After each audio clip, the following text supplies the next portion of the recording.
My boy. You gotta move out the way, I need my seat. I need my seat. What's good, brother? How you living today, man? Chilling, bro. Chilling. Hey, bro. Good day. Great day. Right now, we living in a reality where we truly understand the topic of this conversation, man. Dream chasing. Chasing your dreams. Talk to me about that for a minute, just right quick, bro. Chasing dreams, man. Takes a lot of guts. A lot of dedication. That's like the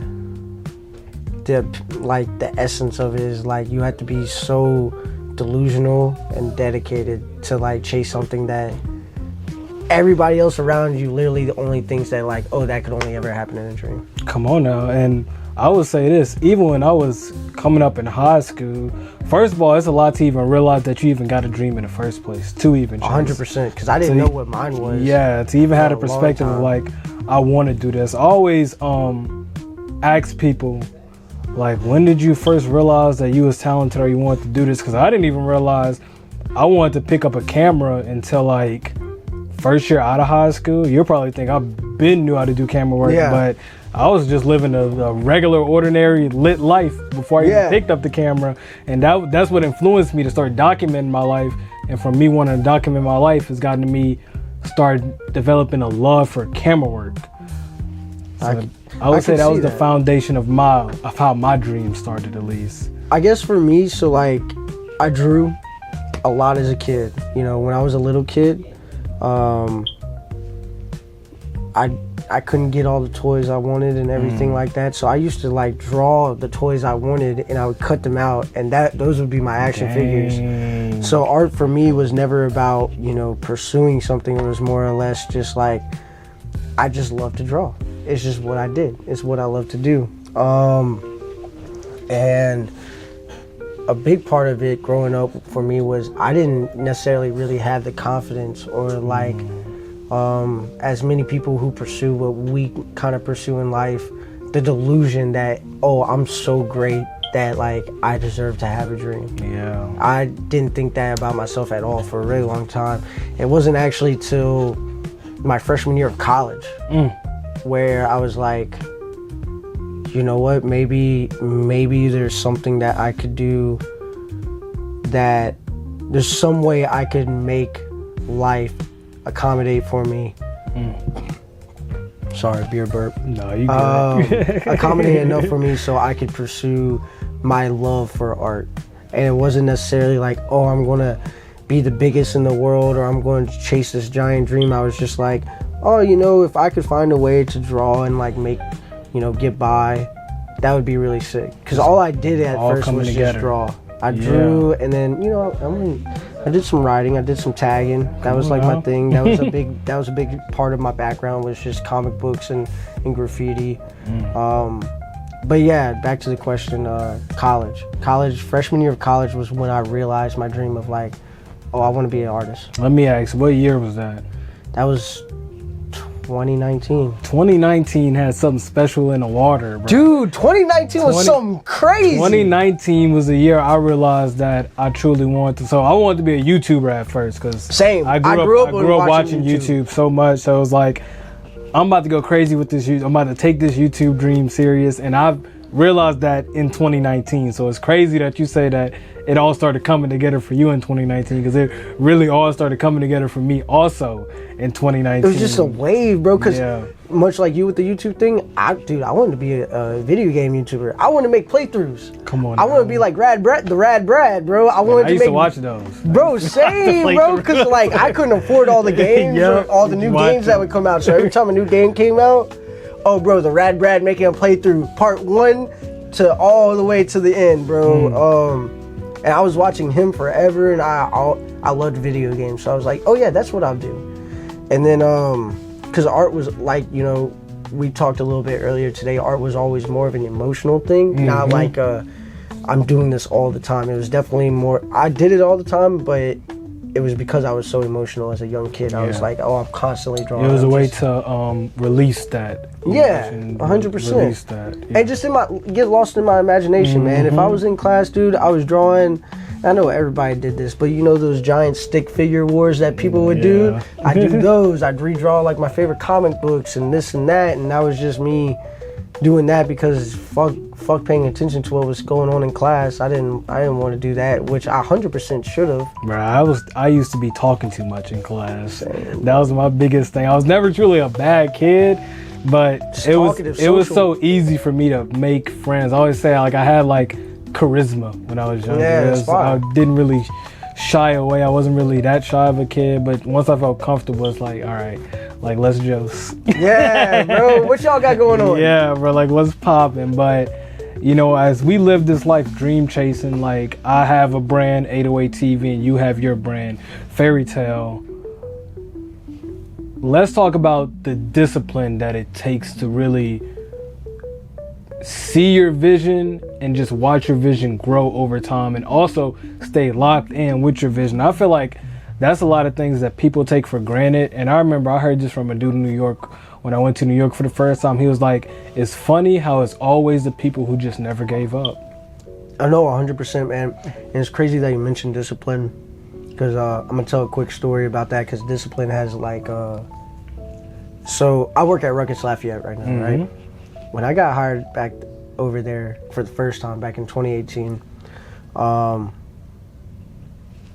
as somebody since a little kid, I operated a lot on emotion and aggression to fuel my drive to do everything. So I operated 100% on just like being driven. And then once you get older, I think you've realized this, that youthful drive that you have starts to dissipate a little bit. Facts. You know, those emotions, that hunger. You get complacent, life beats you down, and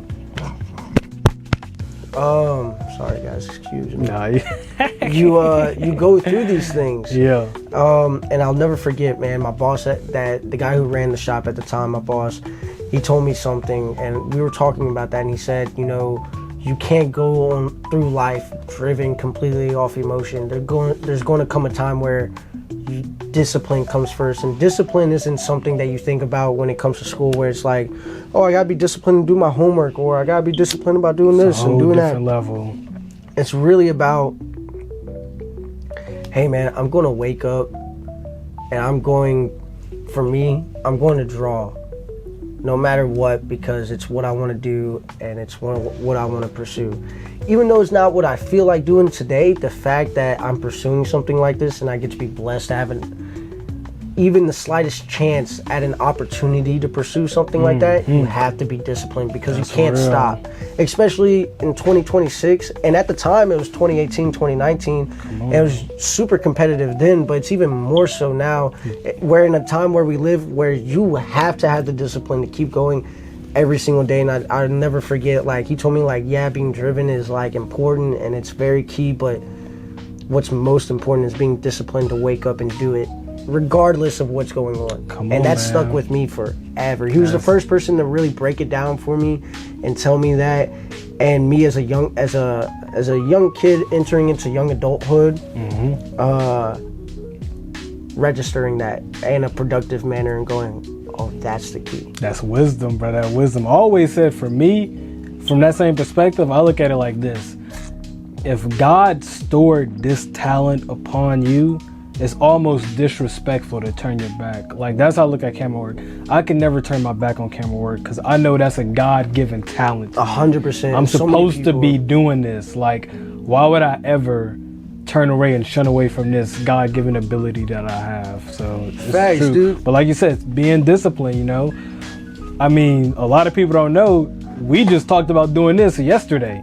Yeah, facts, bro. You this hit came me up out and the you were blue. like, hey, are I you wasn't free? even supposed to come to Lafayette. Let's do it. But this is I've literally made a vow to myself, on my off days, we doing something. I'm creating every single off day, and that's a part of being disciplined. You said that earlier when we were outside. You were like, yeah, dude, every time like I'm off, like I gotta make something. I have to make something. And so many creatives who are forced to like have a job in the beginning and do that, they get stuck with the, oh, I'm burnt out from work, and oh, I don't feel like doing this, and oh, like, I just want to go to sleep. And it's like, nah, bro, you, no matter what, you kind of got to get up. Even if it's 30 minutes, even if it's an hour, 2 hours, 3 hours, or just something small as 30 minutes, if you sit down and you set 30 minutes aside to do something, you can get something done. Hey. You can get some planning done. You could write a fire script.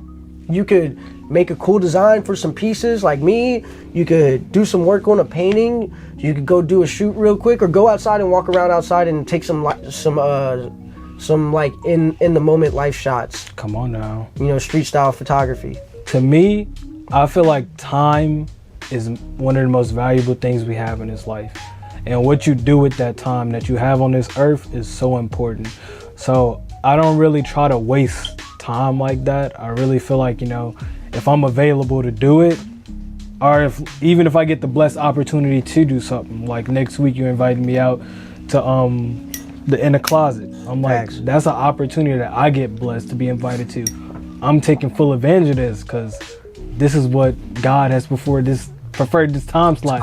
You're supposed to be here at this moment. What you love to do. Go through there and be in the moment and just realize that how blessed you is. I was telling Junior this today. We was having a talk in the DMs, and shout out Junior. He's on his MVP season. I was like, Junior's been going crazy lately. I was like, the most important thing to remember is that community is everything at the end of the day. Yeah. And never forget that. It's like you could be the most amazing creator in the world, but if you ain't got that solid community of people who believe in you and also able to help push your dreams, it ain't gonna work.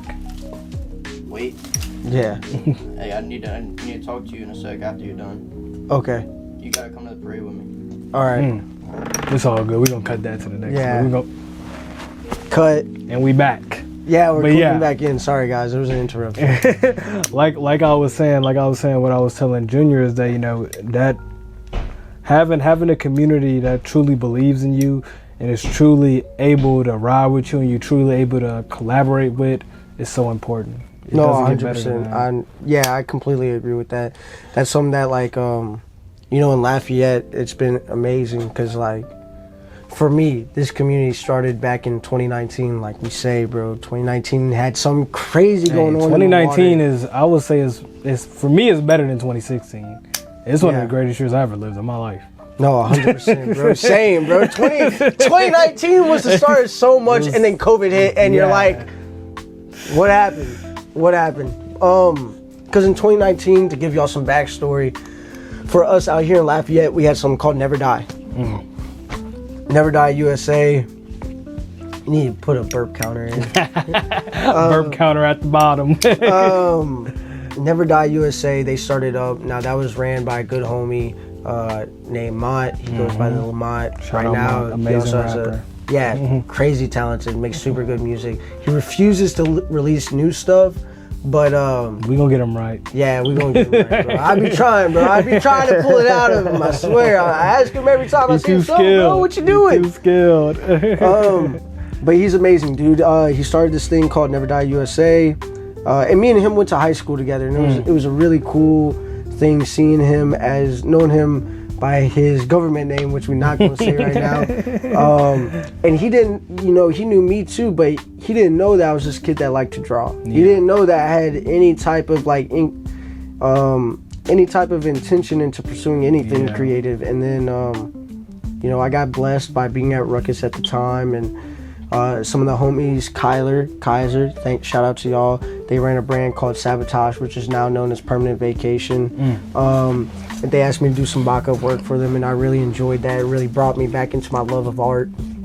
And I eventually went and started Fairy Tale. Come on, man. And then because of that, you know, at the time, Never Die was going on, and I went to the first Never Die show, and we had like a small circuit of shows going on at the time for probably roughly around 2 years in Lafayette, and it was the first one Mont decided to throw his own. So he branched out, he did his own, and it went crazy. You know, around 100 people showed up, which was way more than what, you know, everybody was expecting. Come on, bud, you want to get up? No? Okay. And so then the second show hits, right? And we were in the back of this venue called Dat Dog. And they had legendary venue, bro. Fire stage, bottom floor, second floor was like a viewing area. So you had your like introverted people like me. If you wanted to like go on the second floor and chill and just watch everybody mosh out on the bottom floor, you could do that. Got the options. And back then, I was a pretty extroverted person. Like I said, 2019 was a crazy year. I was feeling comfortable Like that for guy. whatever reason. So I was in there in the mosh pits. Second show comes around. 200-300 people show up. Third show, just as crazy. Fourth show, super crazy. Like 400 people show up. And it was awesome, dude, because it was all just local homies coming out to perform. You know, you had Khalil Vegas, Keto Bling, Young Germ. Mont obviously was performing at the end of every show. He went crazy. Jason, another really great performer out of Lafayette. He was featured on LL Cool J's like last album, I'm pretty sure. Damn, shout out LL Cool J, bro. Legend. And these shows were just really cool. And seeing somebody that I was literally sat next to in class do this, Now do that. I was like, you know what, man? Maybe I'll go and do my own thing. Boom. By the second show, I made my first shirt, and I was like, okay, we'll see if people like it. And people ended up liking it, and then one thing led to another, and the rest is history. Then I started Fairy Tale, and that was kind of the beginning of what is now happening currently in 2026. That was 2019. That now is transpiring into 2026, and we're continuing to go with that, which is amazing. And We can dive right back in. what's up, guys? Very clean, very amazing. But yeah, bro, this journey of dream chasing, and like you just said, like that whole journey, like it mows it all together, and it makes it way more important it makes the story way more important when you start from somewhere, when you really could see your foundation and your growth over time. And it's like we were saying about discipline, it's another thing to start doing something and build it, but it's another thing to keep going, even in the lowest of lows. Keep having that grit to, all right, I'm gonna keep pushing this. I'm gonna keep coming up with new ideas. I'm gonna keep trying to expand this world that I'm building. Yeah. A lot of people don't understand how difficult that is. Well, let me ask you this: what was like the exact moment that you realized that like your dream and like that you wanted to chase it? I would say around 2021. When I got introduced to being a part of a documentary called the Social Boot documentary. Are y'all done? Damn, son, why? Hey, Bro, no. that was funny. Oh,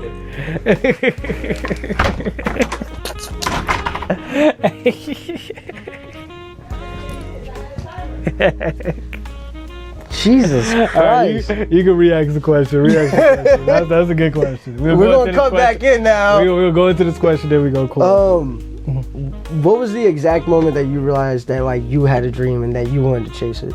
I would say the exact moment that I realized that I had a dream and I wanted to chase it, it's like a two-part question, because I would say it was around 2021 when I got introduced to be a part of the Social Boot documentary. But at that time, I didn't really know I was talented. Like I didn't know I was talented until other people I thought was talented told me I was talented. Yeah. And I was like, damn, if y'all think I'm hard, I must be doing something right. But I would say it really started to come all together in 2024 when I was first working on the 808 theory and Facts, guys. first pushing. If y'all can't see it too well, this is the book right here. Whenever I haven't gotten it, whenever I was first pushing the wave of 808 TV, of course a lot of people back in BR knew about the 808 TV wave from 2021 on going and stuff like that. But I think whenever I was working on that book, I was like, all right, this is like true potential. It's a difference when it's like you dream chasing, then it's a difference when you realize, all right, my dreams can truly become maybe I have a some reality. potential to like make it reality. Yeah, and it's like I really have, like you said, it's get to a point where you realize, oh, this is truly a God-given ability of mine. Facts. A God-given talent. It isn't just something that, like I just picked up a camera and it's just like I'm just going with the flow. Like I truly have a passion for what I'm doing. I have a love for what I'm doing. I understand the science behind what I'm doing. So I would say 2021 was the seed, but I truly didn't see it grow until 2024. And that's awesome. I know, like, that's amazing, really, because I know for me, like, when I first started everything, there was a lot of self-confidence issues, like a lot of self-doubt, like, oh, I'm doing this thing, and I was operating a lot off of delusion, like too much off of delusion. And sometimes that's gotta be it. that's exactly You gotta how have it that gotta be. delusional confidence. And then I remember getting to a point where I was like, man, am I too delusional? Hey, bro, look, Just guys, I'd take be a looking in the Kanye. mirror and be like, oh, dude, I don't know, man. Maybe did I talk too much shit? Did I set the bar too high? And then, that's the crazy thing. I remember some of the guys around me who I thought were really, really talented, like Lamont that I mentioned earlier. Shout out to him. He was somebody who, you know, originally started the movement out here in Lafayette that kind of saw something in me and was like, oh yeah, dude, you know, I fuck with you. Kyler and Kaiser from Sabotage and Permanent Vacay. Those were like, you know, some guys as well. They were really the very first ones to tell me something, actually. And then a good friend of mine, Jet. Shout out my brother. If y'all know who Jet is, one of the most amazing videographers out of here, besides my young man right here. Jet all the way in Cali. Shout out my boy, man. Yeah, dude, he's doing big things. Really big props to him. But having some people like that recognize some talent in me and go, especially when, you know, you might not be getting the recognition that you want from everybody else or the general public, but those guys that, you know, that I, myself, and others like you might hold in a really, really high esteem and how talented they are, and their eye for talent, their eye for creativity, looked at me and go, oh no, you got something going, bro. Like, you're doing something. You're actually doing something your whole really good. perspective. It does. It's eye-opening. It's mind-blowing for someone like me, because growing up, I didn't think I'd ever be anything special. You know, I thought I'd get a 9 to 5, maybe be a mechanic, you know, go to church, get a family and everything. And obviously, I'm still going to do all those things. But being somebody that I just didn't really dream very big a lot when I was younger. I dreamed big, but I never thought I had the capability of achieving it. It's like you dreamed, but you truly didn't know how serious a dream could be. I didn't know a dream could be a reality. Me too. When I thought was it was growing just a up, dream. I was truly just living. Yeah, I wasn't even thinking about the future. I actually had a fear of growing up. Same, I didn't bro. care about growing up. I lived in here. I didn't even live in reality, guys. I ain't gonna lie. I was that quiet kid that just thought way too deeply about everything too much, bro. I'd be locking like a giant maze in my brain, just, you know, overplaying scenario after scenario, slightly tweaking it every time, every conversation, every action, every move, but never actually doing anything. It was like I was like locked in a endless battle of like just thoughts. And then it was like one day I woke up and I was like, dude, I want to live life. I want to like say I did something. I want to say I lived. I want to say I was alive. Yeah. Well, we could close on this. From all the dream chasing we have done, look at where we at now. All we could do is be grateful at the end of the day that we're still in a race, because a lot of people get out the race. Facts. But hey, like I said earlier, it's always the people who just never gave up. Now you gotta have that discipline, that dedication, and that love for it to. I could be 40 or 50 years old from now and working a construction job, and I'm still going to be painting. I'm still going to try to do video. I'm going to be taking pictures and doing videos for the rest of my life. I'm never going to put the camera down, no matter where I end up at. It doesn't matter how That's big the type you of get. dedication. That's what you have to have. And it's those people right there. Maybe they got to wait the longest, but man, when they pop like crazy, and it makes it all worth it, and it's beautiful. Come on now. And it's beautiful just for guys like me and you getting to share our art and our craft with people, and just like the chase itself. Hey, I always go back to the Miley Cyrus song, The Climb. The climb is the most important part. It's not about making it. It's about the journey that we go on to make it there. That's the most important part. But here with my homie Copeland, StateWizard himself, Mr. Fairy Tale. He has a bright future, and I ain't got to tell you that, because I'm pretty sure you could feel the aura just bleeding through the screen right now. But like, comment, and subscribe. Episode 3, 808 Talks. We here.